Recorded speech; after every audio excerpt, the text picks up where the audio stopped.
What about the Spurs? They had a chance to clinch a playoff berth with a win tonight against the Suns. Let's get there. Devin Booker not much interested in that particular storyline. Gets into some paint, fadeaway, just a scorer. He does it night in and night out. And then Book going downhill, flips it in with the left and one. He had 22. Suns up 6 after the foul shot. They led by 10 in the fourth quarter. Where is Victor Wembanyama? There he is, about 10 feet up. Just dropping it into the cup with the left hand, pretty. And then you saw him inside. How about some outside? Spurs cut it to 4. Suns come back. Booker finds Jordan Goodwin. Who is that masked man? Puts the Suns up by 5. Spurs come right back down. De'Aaron Fox. A little hezzy off the window. It's a 2-point game. 9 seconds left. Spurs down 1. Wembanyama gets a little opening, rises up. Oh, that was pure. Wembanyama, 34 points, 12 rebounds, and the game winner. And that clinches the playoff berth. Bang that drum, Victor. All right. It's kind of wild, right? When you think of all the greats that have walked through the San Antonio Spurs door here. But Brian, we have until Thursday to wrap our heads around this as they chase that record. When we are talking about the single most telling mark of his evolution, you and I were chatting this morning. You said it's not something he is doing, Victor is doing, but rather something that he isn't doing. Can you explain? Yeah, so last night he did something he's never done before. He didn't take a three-pointer. Not one. Didn't even try one. And Malik, I just want to remind you that last year he was averaging 9 attempts a game. So he's averaging under 3 a game this year. He's gotten rid of 6 three-pointers a game so far. These are all, early season numbers, but he was doing this in the preseason as well. He correspondingly, not surprisingly, is taking 6 more 2-pointers a game than he did a year ago. And so what does that mean? He's averaging 7 more points a game. And he's shooting 60% from the field instead of the mid-40s. That right there is the transition from an all-star player to an MVP candidate. And that is put with him focusing on taking higher percentage shots and using his advantage, and that is what the NBA should be worried about. I mean, Sinead's a Gatorade Player of the Year. That was back in high school. Yeah. You're a #1 pick. You're the Wooden Award winner at Stanford. So I'm just going to say this for my girl. She's played against a lot of talent gaps when she was dominating the league. But have you ever seen a domination like this? Honestly, what it reminds me of, Malika, is my favorite reality show growing up, Fear Factor.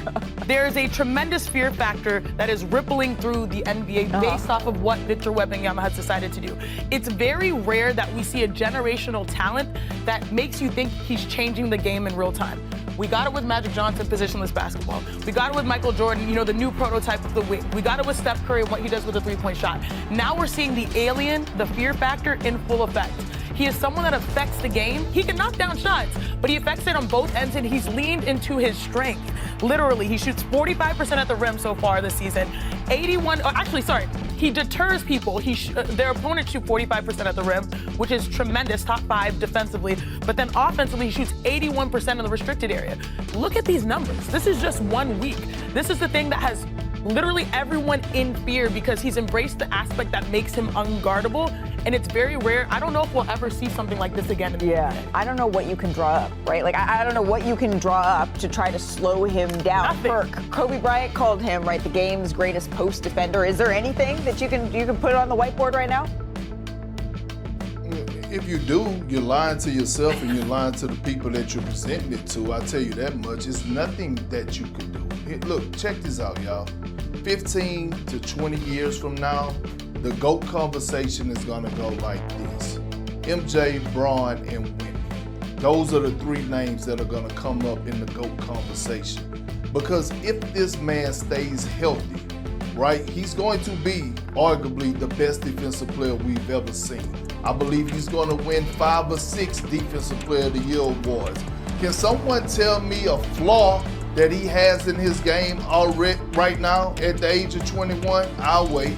You can't tell me because he has none.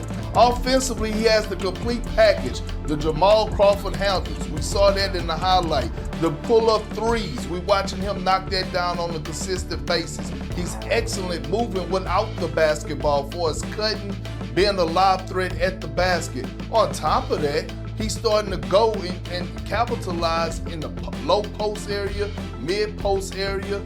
You can use him as a screener. There's nothing that he can't do. This man has arrived and he has the mentality of a killer. He wants to win. And that's why I say in 15, 20 years, it's going to be MJ, Bron, and Wemby for us the GOAT conversation. Malika, I remember when LeBron was, after his fourth season, which was in 2006-7, they were 6-7. That my son would be excited about that. In that time frame, they went to the finals that year, and he struggled. He shot under 40% in the finals, and LeBron realized, despite getting his team to the finals, how much he had to improve. He dedicated himself to making over his game, taking it to the next level. He won 4 of the next 6 MVP awards. Might have been even able to win more if you ask him that one. Victor may have come to the realization about how he had to make over his game in year 3, because he's making the changes to his game that make him unstoppable. LeBron found the mid-range and long-range shot. Once he had that, he couldn't be stopped. He became a machine going to the finals. Now I think we're seeing Victor starting to put those things together as well. Oh, with the hot start, the Spurs, they have an early hold at the top of the standings. And you heard Victor, they're going for that 5-0 start, but they are not alone. Hey, we're going to pick this one up. The Spurs, 50 wins. I love Perk's face. For the first time since 16-17 season, and trail the first place Thunder by just 3 games in the West. Victor Wembanyama wants to win MVP and Defensive Player of the Year. We're going to listen to this clip first. Oh, you said that? What's up, y'all? Allie here, Richard here. If you're watching this video and you haven't subscribed yet, make sure to go hit that subscribe button to stay tapped in with Road Trippin' all season long. You don't want to miss what we have in store. So subscribe, hit that notification bell, tell a friend to tell a friend. Road Trippin' is here. We're taking over. Stop blaming us for what Perk says.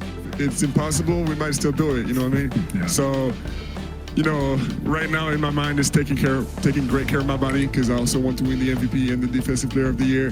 So, you know, I'm trying to press the gas now from now on until the end of the season, really take care of my treatment, take care of my sleep, take care of my routine, and show up for my team. Let's talk Spurs first. When you hear him say that, what goes through your mind? Who wants to start? I'll say this. Christian said it before we even got on here. He is the NBA's golden child. He's crying during regular season games. He's out reading books. He's a hooper. He be talking shit. He don't like other teams. He's a dog. He plays defense. He says things out loud that everyone assumes, right? And he says them with this, like, oh, I'm gonna work towards it. He's not saying like, oh, I deserve it. He's saying, yes, I have to step on the gas. There's a little humility there. There's humility, but then there's like the journey of like, dude, even if you don't make it, I respect the shit out of you, that is a goal that you have. A lot of guys wouldn't put that out there. But like, you know, then there was a clip, right? I was, you know, chilling in the room. There was a clip on X about him chasing Darius Garland. Did you see that? Mm-hmm. I don't know if I've seen a 7'12" dude run around chasing Darius Garland like that. 7'12" would make him 13. I know. 7'12" make him 8 foot. That's what I meant, sorry. 7'12" would make him 13. You know what I was saying, just as I know. Damn it, that got me. But like it's so hard to play with that much intensity every single game. But listening to Keldon Johnson and how much leadership Wemby has, he goes, hey, if Wemby says we're not done, hey, we gonna go where he goes. Like, we want 50, he wanna get 60, we're gonna get 60. And like, to hear that from such a young guy is crazy. Make the t-shirts, Perk, and then I'm coming to you. I see it in the chat. W-E-M-V-P. Ooh. Make the t-shirts. Love it. Okay. He's in the conversation right now. I got him 3rd on my list, but I'm gonna say, Wemby, thank you, bro. Like, seriously, thank you.